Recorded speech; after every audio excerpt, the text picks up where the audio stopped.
Hello student, good morning. 11th standard में chapter 1 and chapter 2 complete करने के बाद में एक स्पेसिफिक चैप्टर्स जो भी लास्ट 2 ईयर से हमारे कोर्स में इंक्लूड हुआ है एंड वेरी इंपॉर्टेंट। अगर इम्पोर्टेंट नहीं होता तो अभी चलाने की ज़रूरत नहीं थी, लेकिन अगर हम ये नहीं समझाता हूँ तो आने वाले 4th एंड 5th दोनों चैप्टर में डिस्टर्बेंस आएगा, इसलिए ये चैप्टर अभी चलाना ज़रूरी है and that only for concept. For example, आप कॉमर्स के स्टूडेंट हो फिलहाल क्या हमेशा के लिए आप कॉमर्स के स्टूडेंट बन चुके हो, आपको मान लेना पड़ेगा। अब हम जहाँ भी जाते हैं तो एक चीज़ सुनते हैं, जीएसटी जीएसटी जीएसटी। क्या है ये जीएसटी? तो जीएसटी का मतलब होता है goods and service tax, goods and service tax. तो सबसे पहली चीज तो गुड्स तो हम समझ गए। गुड्स तो आप कॉमर्स में स्टार्टिंग में हमने इंट्रोडक्शन में देखा, गुड्स क्या है वो हमने सीखा, सर्विस क्या है वो भी हमने देख लिया, पर टैक्सेस क्या है? तो पहले इसकी थोड़ी सी हिस्ट्री में जाते हैं। What is the meaning of tax? कब शुरू हुआ, क्यों शुरू हुआ? There is the history of taxes. तो सबसे पहले हम उस समय में जाते हैं कि जब यहां पे राजाओं का राज हुआ करता था, बराबर। उस समय अपने राज्य को चलाने के लिए, राज्य की प्रजा को, बराबर, सिटीजन को किस तरह से अच्छी उनको सर्विस देने के लिए अब राजा कहाँ से पैसा लेके आता?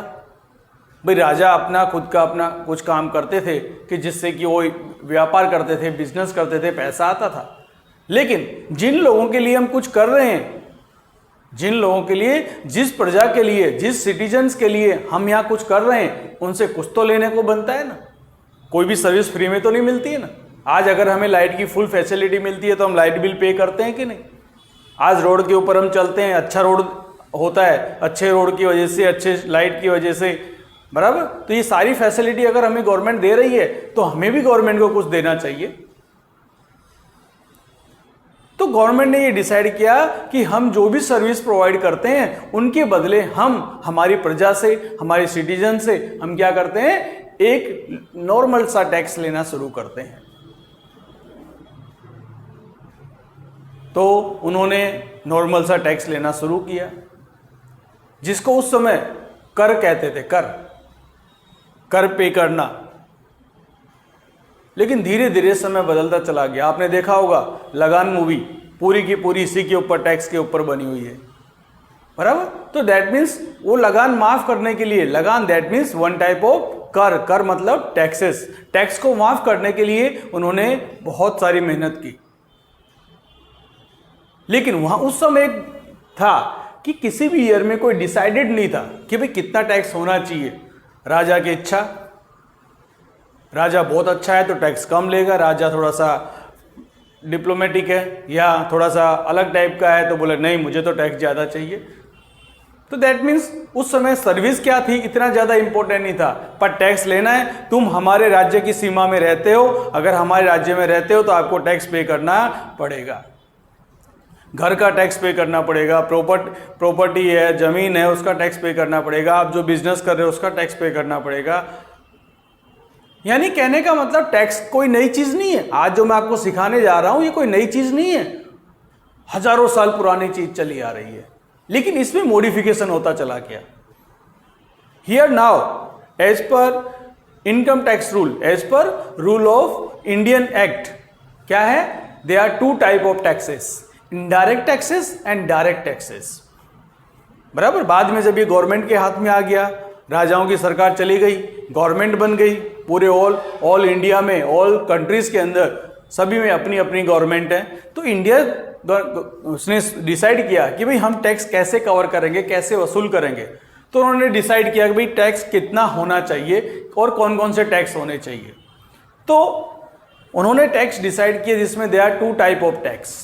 First tax indirect tax and direct tax. Indirect tax is recovered by the central government, state government and union territories. Union territories मतलब कुछ स्टेट कहीं पर भी नहीं आते, जैसे कि दीव दमन, ये क्या है? यूनियन टेरिटरीज, मतलब वो गुजरात की सीमा में भी नहीं है, यहाँ पर भी नहीं है, वो अलग से डिसाइड कर दिए जाते हैं।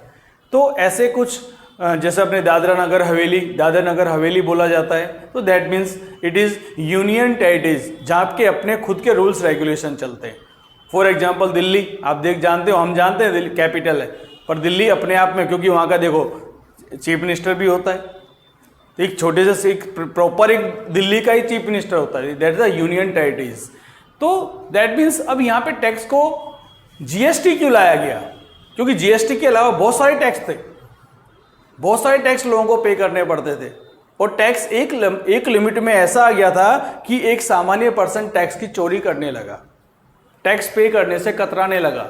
क्योंकि जब एक लिमिट में आप काम करते हो तो कोई प्रॉब्लम नहीं है, जब वो टैक्स की रेंज बढ़ जाती है तब आदमी क्या सोचता है कि मैं मेहनत करता हूँ, मैं कमा रहा हूँ, मैं क्यों गवर्नमेंट को दूँ। पर हम एक चीज़ भूल जाते हैं कि आज हम जिस रोड पे चलते हैं, बराबर, जिस रोड पे चलते हैं उसमें स्ट्रीट लाइट लगी हुई है, जगह जगह जाते हैं तो आज अच्छे अच्छे सुलभ शौचालय बने हुए हैं, बराबर, तो और पानी की फैसिलिटी है। ये सारी फैसिलिटी गवर्नमेंट क्यों देगी अपनी जेब से? अरे वो जिसके लिए कर रही है उसके लिए उसको उसका भी तो कोई ड्यूटी बनती है कि नहीं? तो लेकिन वो ड्यूटी में क्या होने लगा, कुछ टाइम के बाद चोरियां होने लगी, जिसको कर चोरी कहते हैं। कर चोरी करना मतलब कि टैक्स पे नहीं करना, विदाउट बिल काम करना, जिसको बोलते हैं 2 नंबर का काम। तो 2 नंबर कुछ होता नहीं है, 1-2 नंबर कुछ नहीं होता है, that is the illegal work. Illegal work that means without proof. जैसे कि अकाउंटिंग ट्रांजैक्शन में मैंने आपको समझाया था कि जो ट्रांजैक्शन आप विदाउट प्रूफ करते हो, विदाउट प्रूफ मतलब आपने बिल नहीं दिया, गुड सेल भी कर दिया, सामने वाले से पैसे भी ले लिए, आपने भी गुड सेल कर दिया, लेकिन बिल बीच में नहीं आया, इनवॉइस नहीं आया, उसी को क्या कहते हैं? 2 नंबर का काम है, ये इलीगल वर्क है, इलीगल ट्रांजैक्शन आपने किया। तो ये बहुत ही इंपॉर्टेंट चीज़ है अपने आप में। जब तक इस चीज़ को हम अंडरस्टैंड नहीं करेंगे तब तक कॉमर्स के अंदर पता नहीं चलेगा आपको। तो voucher is the proof of the transaction, ये हम पढ़ चुके पहले भी। तो ये जीएसटी क्यों आया? तो जीएसटी से पहले कोई टैक्स था ही नहीं, उनके नाम क्या थे? जैसे मैंने बताया indirect tax. Indirect tax is covered by the state government and central government. अब उस समय बहुत सारे टैक्स हुआ करते थे। One type of central sale tax, excise duty, custom duty, service tax, फिर value added tax, purchase tax, sale tax. यानी इतने सारे टैक्स थे कि जिससे पर्सन जो था, एक ट्रेडर था, बहुत कंफ्यूज हो गया कि साला कितने टैक्स पे करने पड़ते, वो टेंशन में आ जाता था। भाई इतने सारे टैक्स के बारे में सारी कैलकुलेशन रखना, इतनी सारी नॉलेज रखना।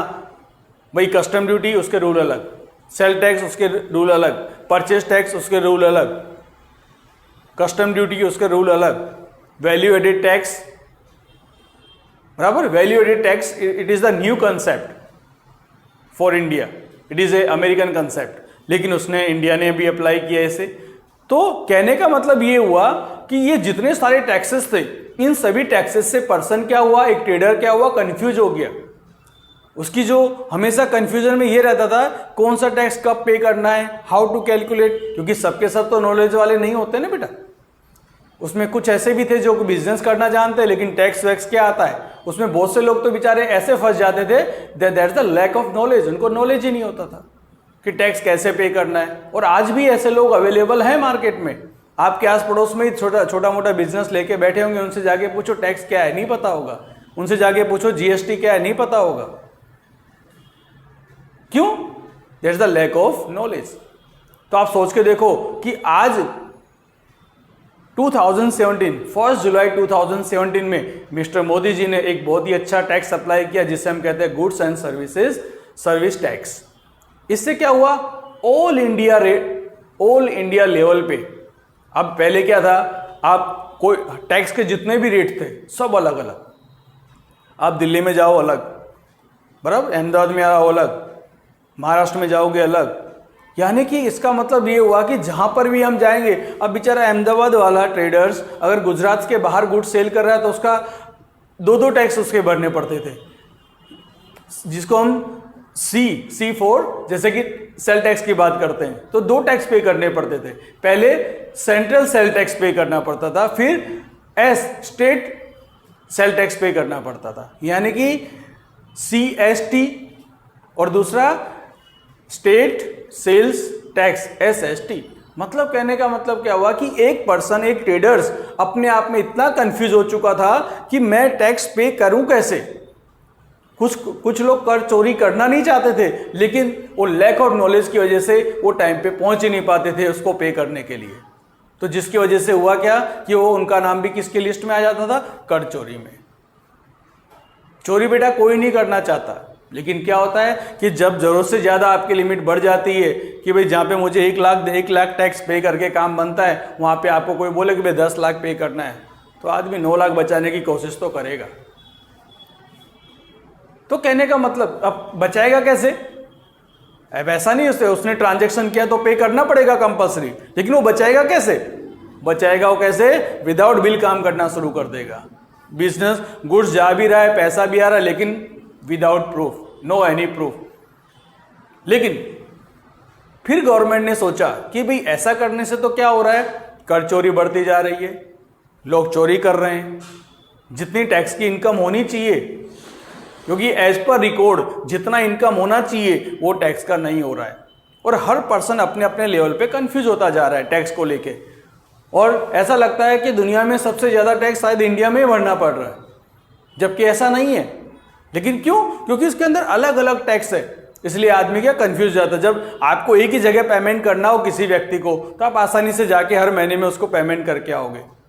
फॉर एग्जाम्पल, आपको किसी को 1 लाख रुपए चुकाना है, तो आपको पता है कि 10 तारीख को जाके मुझे उस व्यक्ति को 10,000 रुपये देना है, लेकिन 1 लाख रुपए आपने कम से कम 10 लोगों से लिए होंगे, और हर महीने आपको 1,000 रुपये पेमेंट करना होगा, तो 10 लोगों से मिलना पड़ेगा। 10 लोगों के आ जाओगे तो पेट्रोल का खर्चा होगा। तो कहने का मत, और हो सकता है कि सेम डेट एक ही तारीख पे आप ना पहुंच पाओ, यानी ऐसी बहुत सारी परेशानियां आती है। और एक ट्रेडर्स के लिए टाइम बहुत इंपॉर्टेंट होता होगा।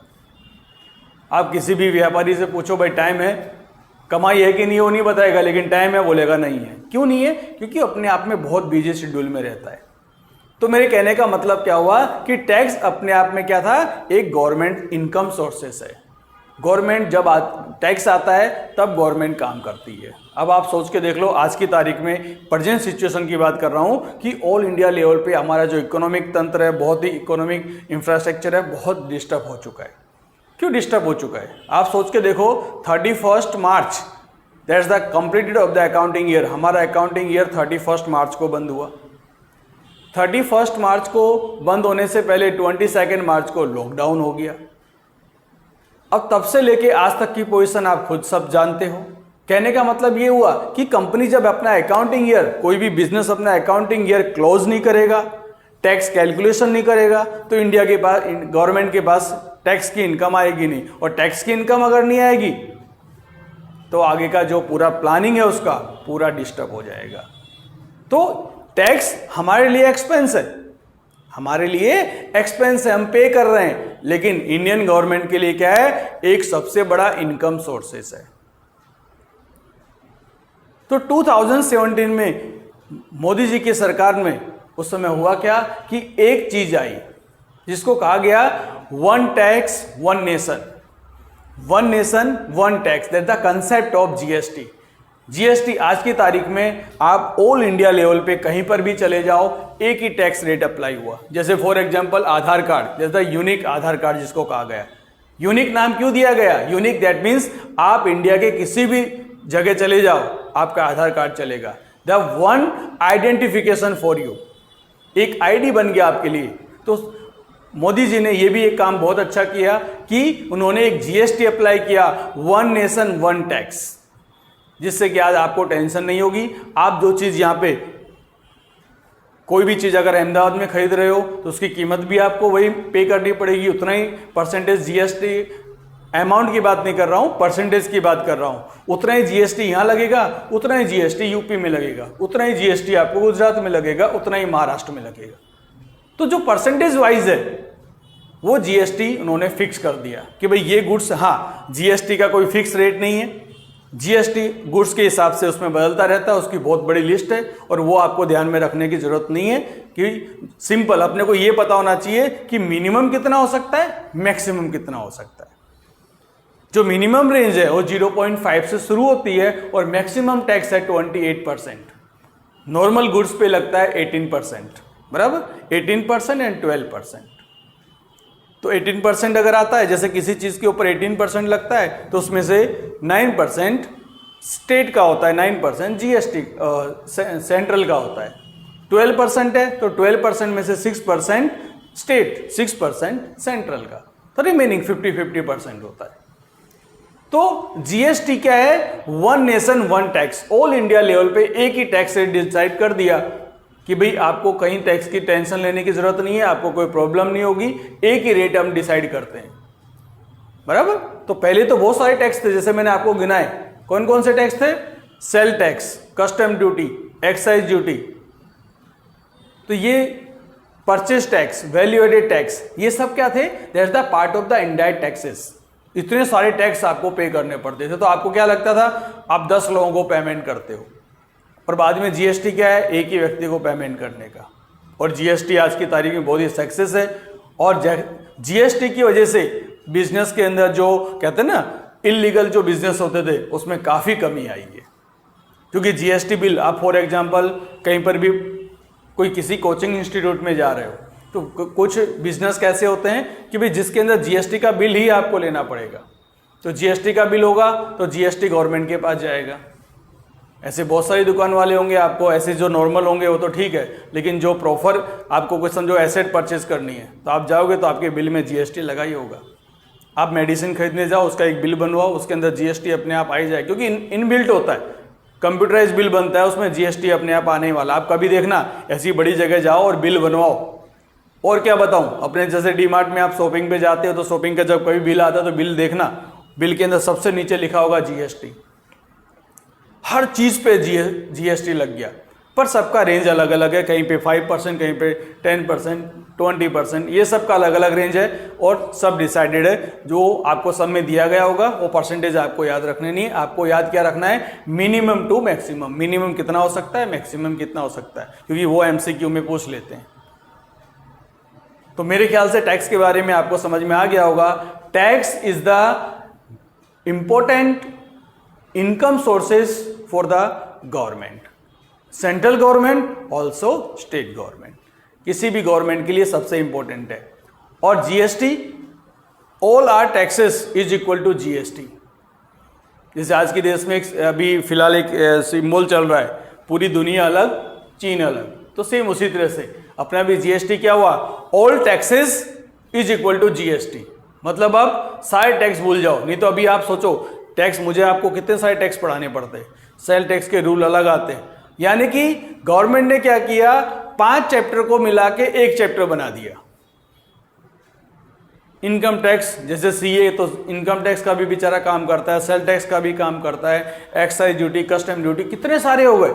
आप सोच के देखो कितने सारे टैक्स है। उन टैक्स को मर्ज करके एक ही टैक्स बना, जिससे हमने क्या कहेंगे? Goods and service taxes. आपको बहुत ही ध्यान से अंडरस्टैंड करना है, समझना है। अब सबसे पहली चीज आती है इसके अंदर, मीनिंग ऑफ जीएसटी। आज इस लेक्चर के अंदर हम क्या देखेंगे? मीनिंग। पहले मैंने आपको टैक्स के बारे में समझाया, टैक्स क्या है, समझ गए होंगे। वीडियो को एक बार नहीं 2 बार देखना। अब देखते हैं मीनिंग ऑफ जीएसटी। जीएसटी का मीनिंग क्या है? मीनिंग है different taxes of central and state government are withdrawn and good services cover under the one tax. मतलब different taxes of central government, different taxes of central government and state government are withdrawn and goods and services are covered under tax, under one tax। यानी कि goods और service के ऊपर, goods and service के ऊपर एक ही tax apply होता है, चाहे वो सेंट्रल गवर्नमेंट हो या स्टेट गवर्नमेंट हो। उसे हम क्या कहते हैं? GST, goods and service taxes.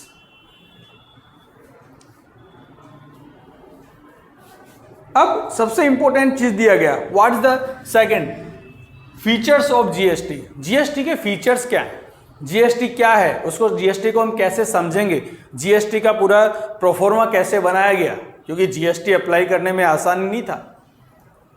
आप सदियों से एक ही चीज के ऊपर चले आ रहे हो। जैसे नोटबंदी हुई तो मोदी जी ने जितने भी decision, that the broad decision, तो जीएसटी भी अपने आप में बहुत था, लोगों ने बहुत इसका अगेंस्ट किया, बराबर।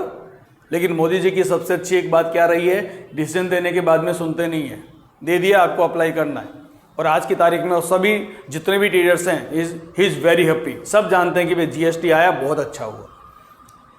15 जो टैक्सेस अलग अलग पे करते थे उसकी टेंशन तो खत्म, एक ही टैक्स उनको याद रखना है। अब that's the feature of GST. तो फीचर ऑफ जीएसटी में सबसे पहले आता है first one tax. First is one tax. One tax का मतलब क्या होता है कि एक ही टैक्स पे करना है आपको। क्या लिखा है, goods and services are cover under one tax only. आज गुड्स है या सर्विस है, आपको एक ही टैक्स पे करना है। नहीं तो पहले क्या था, अलग अलग टैक्स पे करने पड़ते, एक ही चीज के ऊपर आपको अलग अलग पे करना पड़ता था। जब गुड्स बनता है, जब गुड्स बनते समय उसके ऊपर सर्विस टैक्स लगता था, एक्साइज लगता था, कस्टम ड्यूटी लगती थी, ऐसी बहुत सारे टैक्स लगते थे। लेकिन अभी क्या हो गया, ओनली वन टैक्स। सेकंड दिया tax collection on supply. Tax collection on supply का मतलब क्या है, tax is collected on supply of goods and completion of service. जैसे ही गुड्स कंप्लीट होता है या सर्विस कंप्लीट होती है, उसके ऊपर एक टैक्स अप्लाई होता है। जैसे आप गुड्स खरीदने के लिए गए, तो जैसे आपका बिल बना, तो बिल बनते ही इसके नीचे क्या आ जाता है, अपने आप जीएसटी लग के आ जाता है। तो tax collection on supply. GST council, council that means एक ऑर्गेनाइजेशन जिसके अंडर में जीएसटी पूरा ऑपरेट होता है। तो इसमें दिया है entire operation and regulation of GST done through GST council. इसके अंदर काउंसिल बना, एक कहते हैं ना अभी बार काउंसिल, उसी तरह से जीएसटी का भी एक पूरा का पूरा गवर्नमेंट अथॉरिटी बनी, जिसके अंडर में सारे जीएसटी के अथॉरिटीज आते हैं, लोग बड़े बड़े जो डेजिग्नेशन वाले लोग आते हैं, जो connected to the finance minister. क्या लिखा है, the finance minister of entire work as chairman of this council. ये जो जीएसटी काउंसिल होता है, इसका जो मेन ओनर कौन होता है, main owner that mean, sorry owner word proper नहीं है, मेन कंट्रोलर फाइनेंस मिनिस्टर, उसके अंडर में पूरा चलता है GST. GST rate, all GST rate are recommended by the GST council. GST का जो रेट है वो कोई डिसाइड नहीं कर सकता, कोई सेंट्रल गवर्नमेंट नहीं कर सकती, कोई स्टेट गवर्नमेंट नहीं कर सकती। कौन करता है, जीएसटी काउंसिल। जो जीएसटी काउंसिल है जिसके अंडर में जीएसटी का रेट डिसाइड होता है। Import and GST, import of goods and services traded as inter state supply. Import, जो गुड्स हम इंपोर्ट करते हैं, बराबर कि नहीं, अंदर अंदर जो होता है जो गुड्स, उसके ऊपर जो भी इंटर स्टेट सप्लाई उसे कहा जाता है। Input tax credit, input tax credit that means GST paid on purchase apply deduction from the sale of goods, sale of services. GST paid on purchase is allowable. आपने purchase पे जो GST पे किया, जो आप गुड्स परचेज करते हो उस पर जो आप जीएसटी पे करते हो, वो किस में से डिडक्शन होता है, सेल ऑफ गुड्स। आप जो सेल करोगे उसमें से डिडक्शन हो जाएगा। वो हम जब सम करेंगे तब पता चलेगा प्रैक्टिकली। यानी कि जो आपने परचेज किया, परचेज करते समय जो जीएसटी आप पे करते हो, तो जब भी आप सेल करोगे उसमें से वो चीज क्या होगी, माइनस हो जाएगी। Tax distribution, N appropriate tax distribution system for central and central government available in this tax. अब टैक्स डिस्ट्रीब्यूट कैसे करते हैं, अब जीएसटी काउंसिल तो हर जगह पहुंच नहीं सकती, हर जगह काम कर नहीं सकती, इसीलिए ऑपरेट कहां से होता है, जीएसटी काउंसिल से। उन्होंने काम किसको दे दिया, सेंट्रल गवर्नमेंट को अलग डिपार्टमेंट बना दिया, स्टेट गवर्नमेंट को अलग बना दिया, और टैक्स डिस्ट्रीब्यूशन का काम दे दिया। आप अलग अलग अपने हिसाब से टैक्स को डिस्ट्रीब्यूट करो और सारा इकट्ठा करके कहां पे लाओ, जीएसटी काउंसिल में लेके आओ।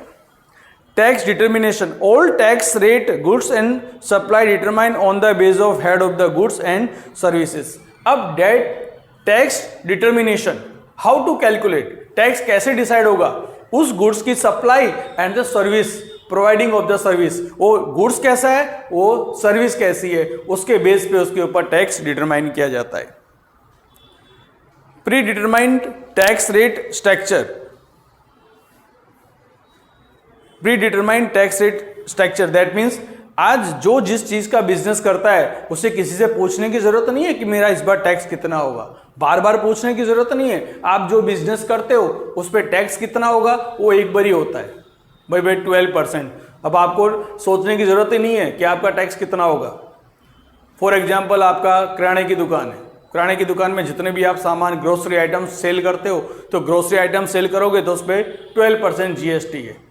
तो आपका बिल बना 1,000 रुपये का, तो 1,000 रुपये प्लस 12% 120, आपका बिल कितना कंप्लीट जो बिल बना वो कितने का बना? 1,120 रुपये का।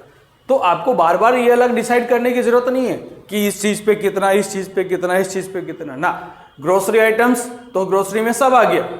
ग्रोसरी आइटम्स में जितनी चीजें आती हैं उस पर फिक्स 12% जीएसटी लगेगा, तो उसका जो बिल बनेगा उस पर 12% ऐड करके दे देंगे।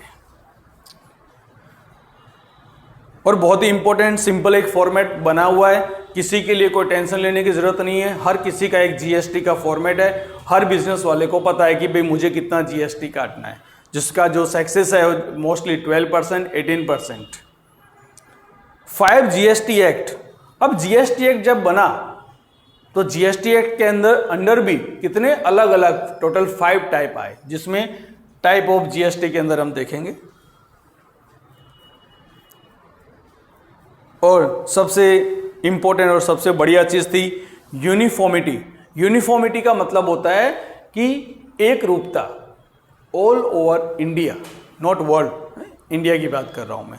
ऑल ओवर वर्ल्ड जीएसटी के जितने भी प्रोसीजर है,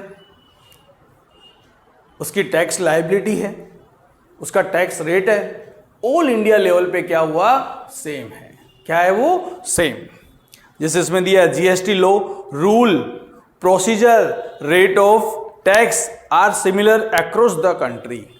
मतलब क्या हुआ कि ऑल इंडिया लेवल पे जो भी प्रोसीजर है, चाहे आप गुजरात में हो, महाराष्ट्र में हो, या हरियाणा में हो, उत्तर प्रदेश में हो, एमपी में हो, south India that mean Tamil Nadu, anywhere in situated in India, आप इंडिया के अंदर किसी भी कोने में खड़े हो तो आपके लिए जीएसटी का रेट क्या होगा? एक ही अप्लाई होगा, कहीं बदलेगा नहीं। तो उसमें लिखा दिया GST law, rule, procedure and rate of taxes.